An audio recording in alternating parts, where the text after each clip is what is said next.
രാഹുൽ ഗാന്ധിയെ അയോഗ്യനാക്കിയതിൽ പ്രതിഷേധിച്ച് വളാഞ്ചേരി മണ്ഡലം കോൺഗ്രസ് കമ്മിറ്റി പ്രതിഷേധ പ്രകടനം നടത്തി. ജില്ലാ യൂത്ത് കോൺഗ്രസ് ഉപാധ്യക്ഷൻ ഷാജി കട്ടുപാറ ഉദ്ഘാടനം നിർവഹിച്ചു.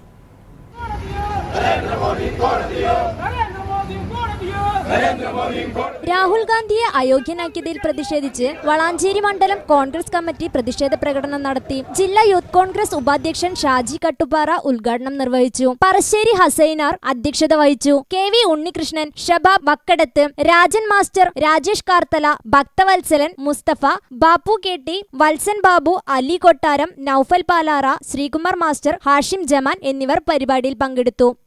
News bureau, Valanchery. സുന്ദര നിമിഷങ്ങൾ ആഘോഷമാക്കാൻ ഇനി വളാഞ്ചേരിയിൽ ഒരിടം. Cake studio cakes and cafe, Kozhikode road, Valanchery. Varieties of cakes, pizza, burger, sandwich, pasta, steaks എന്നിവ ഇനി കേക്ക് സ്റ്റുഡിയോയിൽ നിന്നും രുചിച്ചറിയാം. ആഘോഷ ദിനങ്ങൾ വേറിട്ടതാക്കാൻ പ്രത്യേക സൗകര്യങ്ങളോടെയുള്ള പാർട്ടി ഹാൾ. പ്രിയപ്പെട്ടവരോടൊപ്പമുള്ള നിമിഷങ്ങൾക്ക് ഇനി മധുരം പകരാം. Cake studio cakes and cafe, Kozhikode road, Valanchery.